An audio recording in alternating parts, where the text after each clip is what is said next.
Hello vinyl community, this is Randy, back today with another video. Today is going to be the last video of the year, and in this video I'm going to show you my best, what I think were my best records that I got in 2021. I've been seeing a lot of year-end videos and best of videos from people, and I looked over my list in Discogs to see what records I'd gotten and how I might go about ranking them and stuff like that. And I got 23 new records this year, so that's 23 records that were released in 2021. Most of them were probably recorded in 2021 or maybe 2020 or something like that. But 23 new releases. 3 of those were jazz, so I'm not including those in this countdown. The 3 jazz ones were all excellent, and they would have been some of my favorites, or they are. I mean, I listen to them as much as anything else. Those were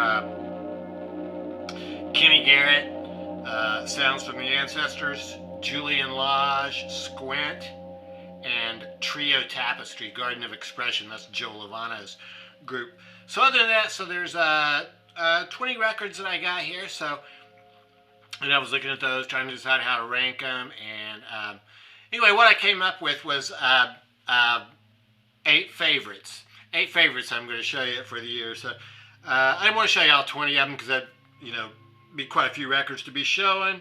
And so then I was looking at the list and figured I would try to come up with the top 10. But there were about 8 that really were clearly the ones I'd listened to the most during the year. And the other 12, I think I've liked everything I've gotten this year. I don't really take that many chances when I buy a record. With streaming and everything, it's usually a pretty good bet that you're going to like whatever you get. So, but anyway, I found 8 here that seem to be the ones I really did watch the most pretty clearly. There's sort of a gap between 8 and 9. So, I'm going to show you the 8 records I listened to the most this year that I got this year, that were released this year. So, these aren't really necessarily in order, but Nick Waterhouse, Promenade Blue.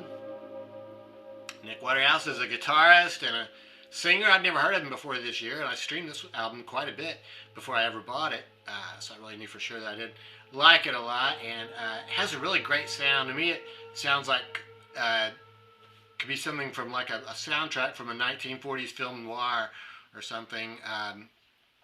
It was I'm not sure where he's from, but this was recorded in Memphis, and has like a string section and horns and backup singers.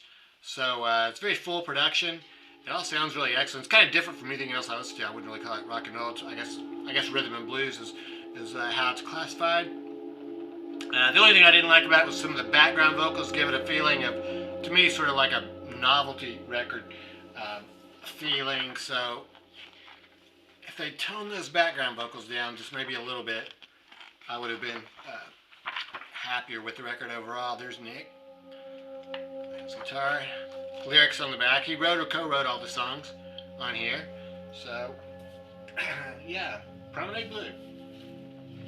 That is on Innovative Leisure Records. Innovative Leisure. Looks like that. The next record I have is another one that falls into the R&B category. It's Hawthorne.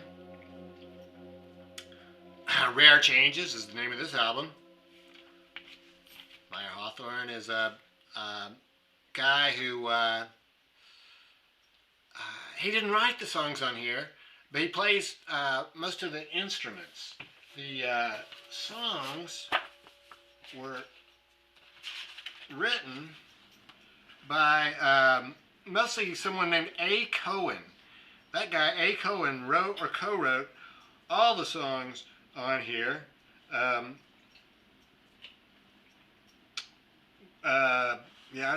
Andrew Cohen, I guess, is his first name. But other than that, Hawthorne produced the whole record. He played most of the instruments on here. He doesn't sing. So, this is rhythm and blues. And sounds really excellent. Once again, this is kind of different from most music that I listen to. It's not really rock and roll oriented so much as it is, I guess, rhythm, as you would call it. So, cool booklet. here with information and pictures.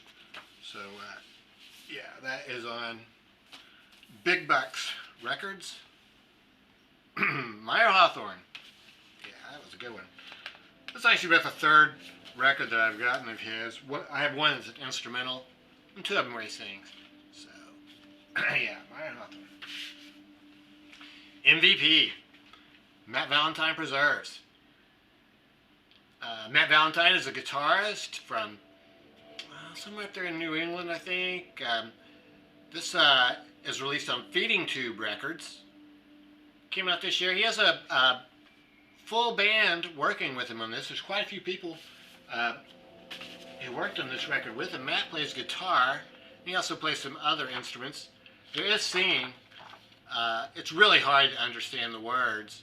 I think these are a few of the words right there that you hear during the album. But it's mostly it's the sound of this one. The words are really not too important because, like I say, you can't really understand them. But the sound is really good. It's a very trippy sounding record. Lots of guitar work with effects and pedals and stuff like that. So, MVP, Matt Valentine Preserves. Excellent record. Got this Devendra Banhart record. Devendra Banhart.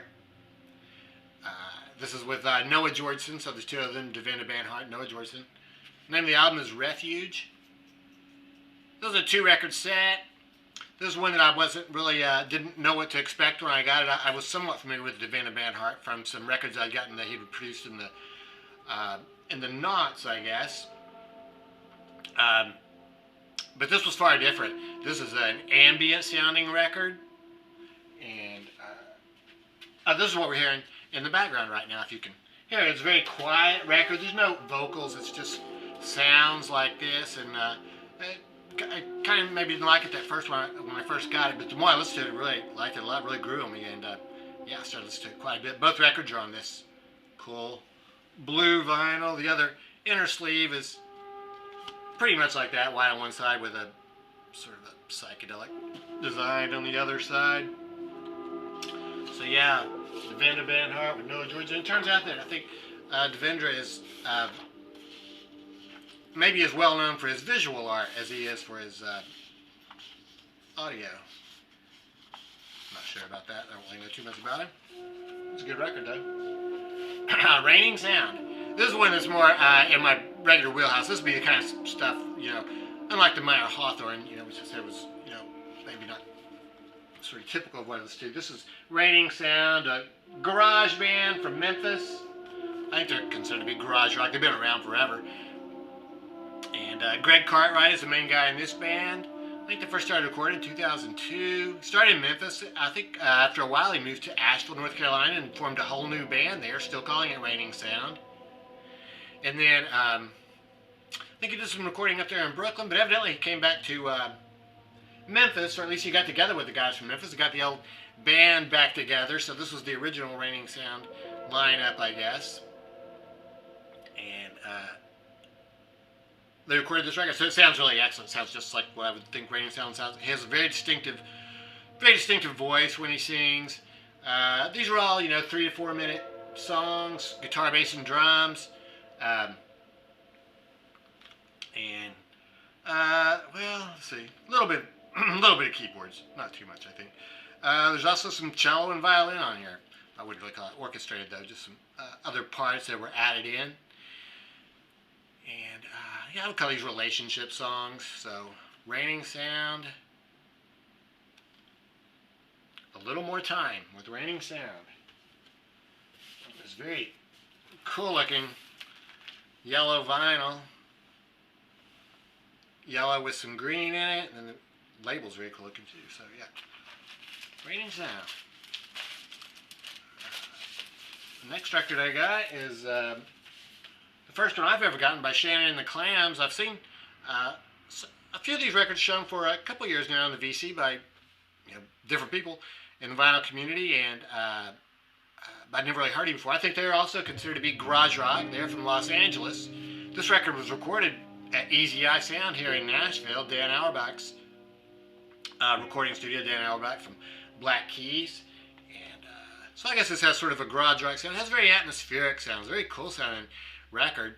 And Shannon plays bass and sings about half the songs, and then another guy in the band wrote the other half of the songs, and he sings those. He has sort of a falsetto voice, so first time around I heard it, I really thought it was her singing all the songs, but it's not. She sings about half of them. Here's the track listing. And yeah, very cool cover. This is embossed as gold, like these webs are embossed on here, so yeah, excellent record. It also comes on colored vinyl.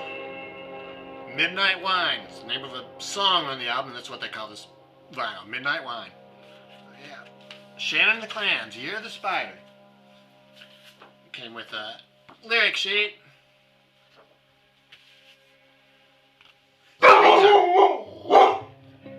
Weezer. One of my favorite bands from the past few years. Put out a couple records this year. And, well, let me just pause for 1 second. Okay, so, yeah, they put out 2 records this year. The first one's called OK Human. I got that one. That was really excellent. That one has some orchestration on it, and I think Rivers Cuomo plays some piano on that one. And this one is more straight-ahead rock.